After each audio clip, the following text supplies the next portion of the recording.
Can you remember the best burger you've ever had in your whole life? How many can remember that burger? Raise your hand. Or just a good burger?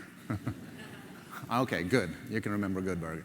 The burger you were thinking about now, did that consist of beef, red meat, or something else like fish, chicken, vegan? How many of you were thinking about a beef burger? Raise your hand. Okay, how many were thinking about something else? Okay, so in this room, full of people committed to be part of fixing the climate, beef still tastes better. And that means, Houston, we have a climate problem. And I'm going to tell you a little bit about why we know that it is so. Because in 2008, we started to create the restaurant industry's widest climate analysis. We still have it. The figures I'm going to show you are from 2017, and it covers all the climate gases, it covers land use, it covers everything from the farmer's land to the guest's hand, to the guest's journey back and forth to the restaurant, to the co-workers' journeys back and forth to the restaurant, the whole value chain. So here's the footprint of a burger.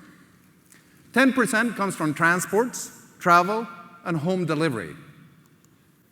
10% from packaging and consumables. 5% from electricity, waste, refrigerants, and heat. 11% from plant-based food, all beverages, all fries, all bread, all vegetables. 53% is from beef, 53%. And 11% from other animal-based stuff, such as bacon, fish, chicken, milkshake, cheese, all of that. So what this means is that we realized in 2008 that we have a beef with our own classical signature product, beef, which is also our cash cow. So we're beefed up about fixing this. We need to do it in another way.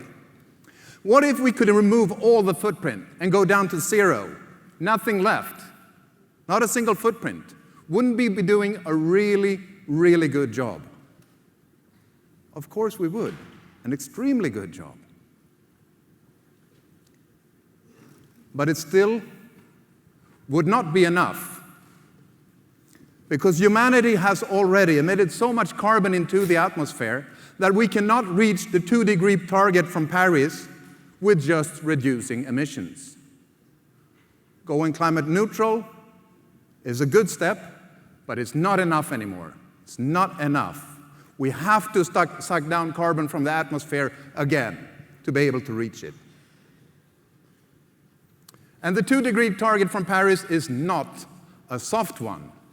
In a 2-degree warmer world, we might have 10 meters higher water surface around the world.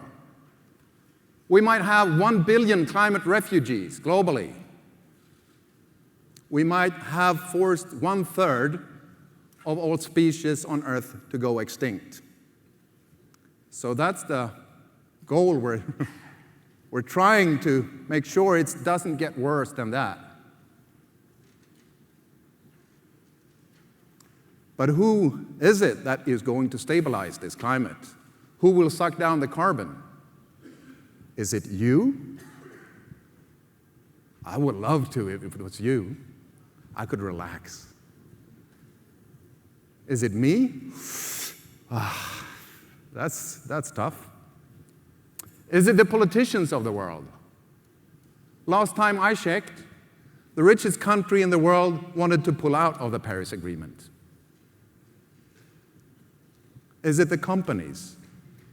Is it the citizens? The consumers? Who will stabilize the climate? Who will do the job?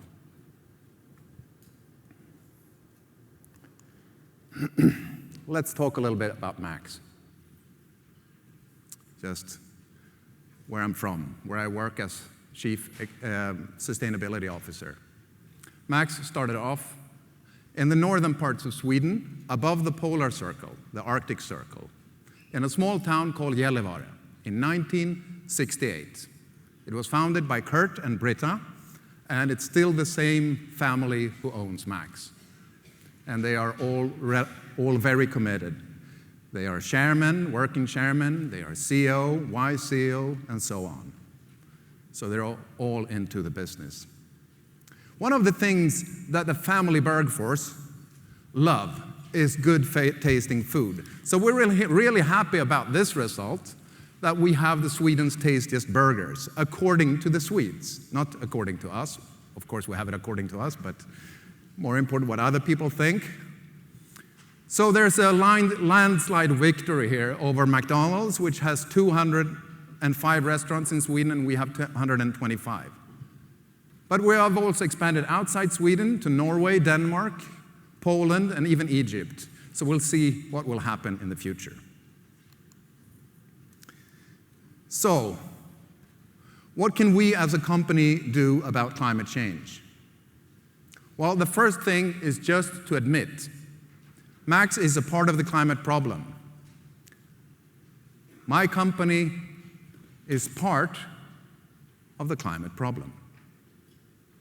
And what do you do when you're part of a problem? Let me hear. What do you do? You're becoming part of the solution. You have to be part of the solution. And I'm so happy about this conference. It's not about the challenges, it's about the solutions. And I really, really like that. So that's the first step we did, just realizing that. The next step we took was that we realized that we need the help of our guests to make informed decisions. So they can pick from burgers with a high climate impact and a low climate impact. So we created the world's first climate-labeled menu. You cannot just see the carbo, not the energy or the ingredients, but the climate footprint. And it actually got some international attention. So let's hear what Sir Paul McCartney, the Beatles, said about us. In Sweden now, they've started to label food to show the customers the environmental damage rating. So it's giving the people a choice. You're told that this burger is going to damage the atmosphere to the equivalent of this, and so at least the customers then can look at the goods and say, well, maybe I don't want to buy that. So it gives them the chance to buy sensibly and responsibly. Okay, and the founder of Max, Kurt Bergfors, he was really hyped out about this because he was thinking about becoming the next Beatles or creating Max. And actually, there's connections between the McCartney family and the Bergfors family yet today, so they can taste some of our vegan burgers before they're out on the market. But we've done a lot of other stuff as well. We have 100% wind power in Sweden since 2008. We have less than 1% of food waste in our own processes. We have a lot of different energy efficiency programs. We have phased out all the palm oil, and the fry oil that is used is converted into biodiesel, and our packaging today consists of 90% renewable stuff, and we're going to increase that, and we're going to reduce the plastics and so on. We're actually the first burger chain in Sweden, at least, to commit to taking away the plastic straws in 2019. But the most important thing we've done, all categories, to reduce our carbon footprint is this: to create more menu alternatives that are green. That means lacto-ovo-vegetarian burgers or fully plant-based burgers. And since we quintupled the amount of green burgers on the menu, we have increased sales of them with 1,000% in just 3 years. What you will see here, though, is how the change in sales have been over the years with beef alternatives compared to non-beef alternatives. And as you can see, we're changing business model gradually. It is actually happening. And our goal now is that in 2022, every second meal should be made without beef. And as it looks like right now, we're going to make it, probably even before that, if the development continues. And that would mean that we have decreased our carbon footprint with 30% in just 7 years, or 5 years if we make it earlier.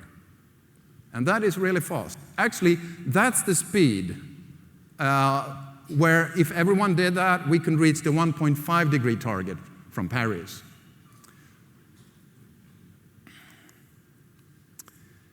But the thing we've learned, the most important thing we've learned is to make sure that the green burgers taste at least as well as the beef burgers.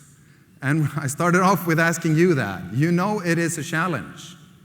Because we know taste is everything for you guys. It's everything for our guests. It's everything for our sales. And as it turns out, it's everything for the climate impact as well. And I have a background in science and systems ecology. And to learn that something so hard to define, so ephemeral as taste, will decide the fate of humanity is kind of mind-blowing. So I'm not working too much in science now. I'm working more in culture, because taste is culture. And if any one of you goes to Sweden, visits Sweden, and tries sour herring, you will know taste is culture.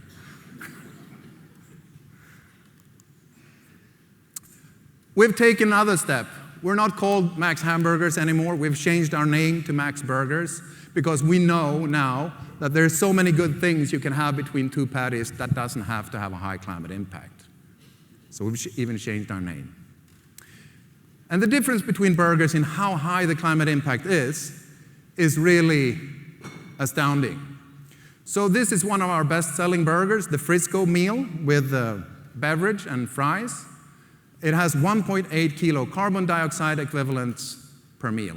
And it is a beef burger, a medium-sized beef burger. If we then go to the next burger, it's a halloumi cheeseburger. It's 0.7, which means we took away almost 2/3 of the carbon footprint just by going to the cheeseburger, which is very popular in Sweden. So if the first burger is kind of an ordinary fossil car, the halloumi is even sharper than a Tesla car, because a Tesla car typically halves the carbon footprint of a fossil car. And this does even more. So if that's a super Tesla, we can go on, because we have the Crispy No Chicken burger, which is a fully plant-based burger, and that's 0.3. So this must be a super duper mega Tesla. But how much can you eat per meal to be within the borders of the planet or the climate? Actually, WWF in Sweden calculated that. It's 0.5 kilo, that's your carbon budget at the year 2050, when we're 10 billion people on Earth and we have reached a 1.5 degree target. So we have burgers actually already today, 32 years ahead of the goals, that will fit into that society. And it tells me we can eat good burgers in the future, because the Crispy No Chicken is really popular. I know it's a strange name, Crispy No Chicken. It's soy, it's texturized, it's organic. But then my next question comes in my head when I was invited here. How much wine can you have with a burger? I know it's unconventional. I've never drank port wine with a burger, but just let's try to imagine we're doing that. Maybe I'll do it later, I don't know. I'm open to anything right now. Well, if the burger and the meal itself was 0.3, if one glass of port wine is 0.2, maybe it's a large glass, maybe it's a small glass, it depends on how it is made. Then we will fit it in, actually. But if it's 0.1 kilo instead, we will fit in 2 glasses. So imagine in the future, maybe wine will have to go in to to your food's carbon budget? What will happen if you have to start label your wine according to its climate impact? How will it affect your business? Are you on top of this game? If people can choose 2 bottles and they both cost more or less the same and taste equally well, what one has a lower climate impact? That future is possible. I've been talking a lot about reducing emissions. We've really been working on it. But last year, in June, 14th of June, 2018, we turned 50. And we thought that the best way to honor our history is to secure the future. Not just for ourselves, but for humanity. So we now want to start to do this stuff that humanity will have to start doing and keep on doing the coming 50 or 100 years, to suck down more carbon from the atmosphere than they emit. We call that climate positive, and here's how it works. We calculated 100% of the emissions, and if we suck down, with the help of tree plantation, trees that haven't been there before and make up a new standing stock that don't disappear, the same amount, we become neutral, and 10% more, we become positive. So it actually means that with every bite you eat, you help to reduce the amount of carbon in the atmosphere. That's pretty cool, isn't it? So the definition of climate positive is this: to remove more climate gases than the whole value chain emits. A scientist would call this net negative emissions. I don't know about you guys, but when I hear the word emission, I'm thinking that's a negatively charged word. And negative emissions, well, that's super negatively charged. And that is actually what will save Earth. So for us, it was much simpler to call it climate positive so ordinary people could get it. And minus times minus is plus anyway, I've heard. How can we be sure we're actually climate positive? Well, there is no global standard for climate positive, but there is one international standard for climate neutral. It's the ISO 14021. So we're following that standard, but instead of capturing 100%, we capture 110. We have allowed or commissioned Ernst & Young to review our calculations to make sure they stick, they're correct. And we have the trees are Plan Vivo certified and third-party verified, so they are there. And now you might start to wonder, what happens if there's a fire? What will happen with all these trees? Well, within the Plan Vivo system, there are buffers. So they will take those buffers from another part, so the carbon credits are guaranteed. And now you might start to think, well, the emissions are today, and it will take time for the trees to grow up. It will take, most of our trees are in Uganda, so it will take them, on average, 20 years to grow up. But the thing is, the emissions we have today, they don't have their heating effect immediately. According to the international standard for this, the Greenhouse Gas Protocol, it takes 100 years. So it takes 100 years before the emissions do their work, but only 20 years for the trees to do it. So they finish their job 80 years before. And there are also some local benefits with this. Plan Vivo, it started off as a way of fighting poverty locally. So Plan Vivo, Plan for Life. But it also increases the resilience locally. So when you have trees, they will protect during dry season. They will give shadow and keep some moisture in the ground. When you have a rainy season, they will reduce the erosion. So there are many good things with it. And maybe you've heard that you should reduce your emissions as much as you can before you start doing offsets. And I think that if you can do just one of these things, carbon offsetting, like the tree plantation we have or something else, if you can do just one thing, you should go for the reductions. But why don't we go for both? We need to do both. The Paris Agreement says we should do both. We cannot reach it otherwise. So it's too late to just reduce emissions. Today, we are using tree plantation as our way of negative emissions. We have planted some 2.2 million trees. It covers an area of 7,000 soccer fields. And it is actually the only negative emission in the world which is certified and third-party verified. But tomorrow, there might be other methods for negative emissions, like biochar. How many of you know what biochar is? Okay, a few of you. Actually, less than remember the best vegan burger. But so biochar is, you've had a barbecue with coal. That coal was created somehow. It actually was burnt without adding oxygen. When you don't add oxygen, the carbon stays in the matter instead of going up into the air as carbon dioxide.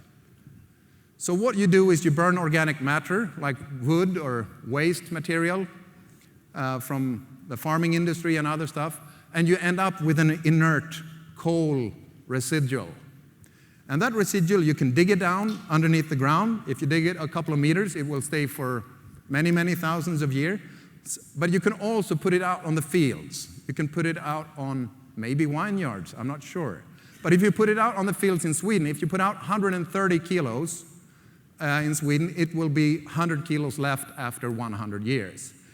And the good thing about that is that meanwhile, it will add to the yield.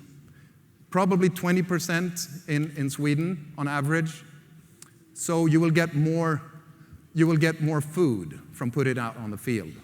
And it will also reduce the need for fertilizers because it actually makes the nutrients more readily available. So it is a very, very interesting method. Still, we don't have a global standard for it yet. And after that comes a lot of different science fiction and Star Trek methods like BECCS, bioenergy with carbon capture storage. They don't work yet, but we hope they will in the future. They have to. And now you might start to wonder, how much does it cost us to become climate positive? It just costs us 0.25% of our turnover. That is cheap. Isn't that cheap? That is very cheap. And there's a hidden business case here too, because if it will increase our turnover with just 1%, it's a really good business. And that percent could come from increased sales, more customers, or why not easier to find talent and to retain talent and make coworkers more proud and productive. Or maybe it will help you to enter new markets. Who knows if we find a good master franchisee in Portugal because we did this. We never know. But there's a business case. And now I hope now that you're kind of keen on wanting to create a climate positive product, and this is how you do it. You measure 100%. That's kind of a complicated process, so you need experts to do it. Then you, of course, work hard to reduce your emissions, and you will keep on having to do that for many decades yet. And then you capture at least 110%. And when you're done, you're going to register it at clipop.org. Clipop is an acronym for a website for climate positive products. And here we want to register the climate positive products of the world so consumers, journalists, and companies can find them. And of course, we started to do this and we kind of realized the list is going to be very short. It's just max. And it was kind of cool, but also actually stressful. To be first in the world is actually not an easy game.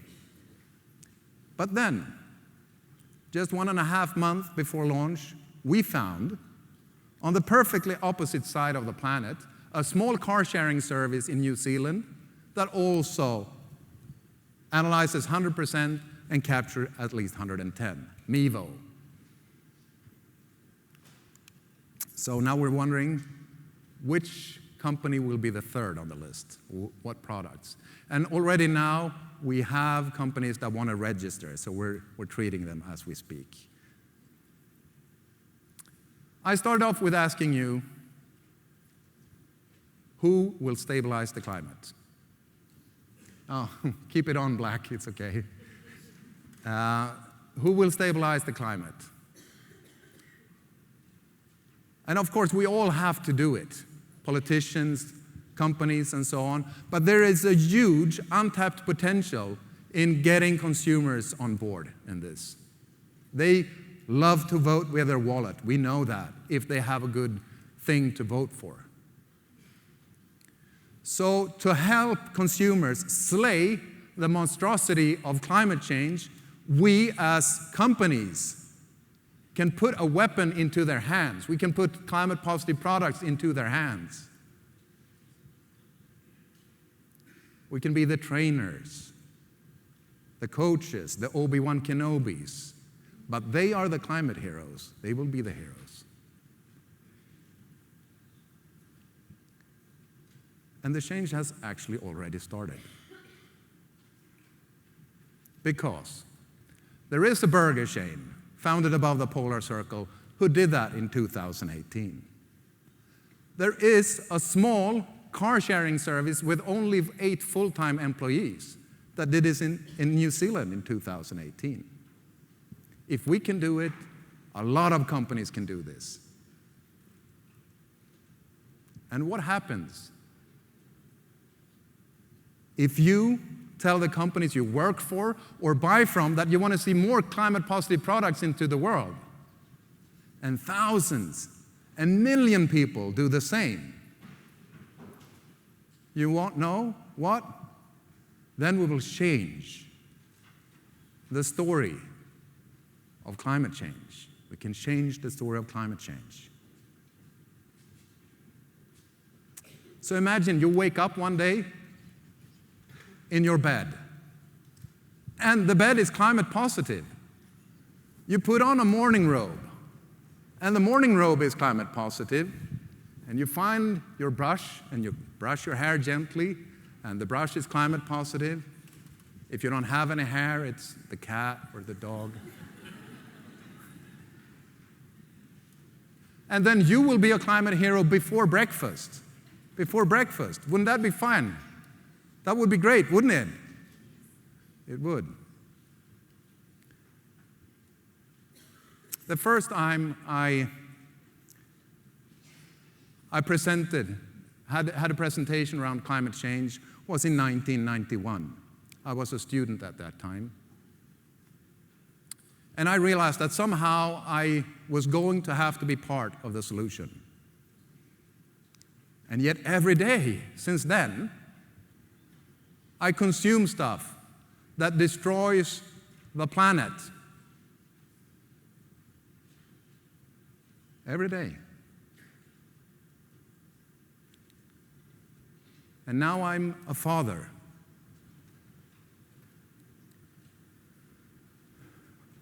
I have 2 boys, 14 and 17, Joar and Vidar.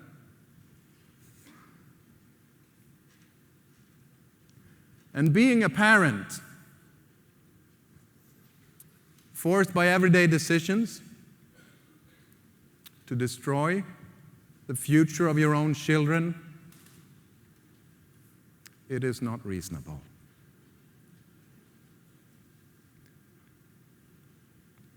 It is not reasonable.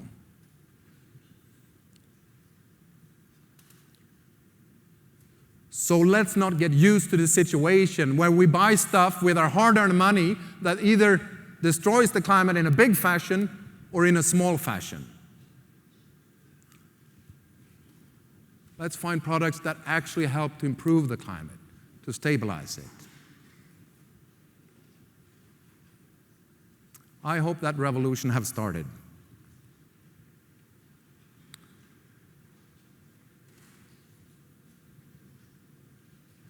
And you don't have to go climate positive. Climate positive will not be a silver bullet that fixes everything around the climate. You can do other stuff. Absolutely. We all need to do as much as we can. If there's two things I want to convey, the first one is no one can do everything. No, everyone can do something. So what is your personal thing? What is your personal thing that you can do?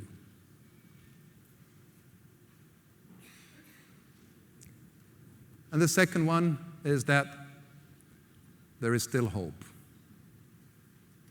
And you are leaders in here, in one way or the other. And actually, how strangely enough it sounds, you now have a moral obligation to hope we can fix the climate. Because if you cannot hope, you cannot do it. Thank you very much.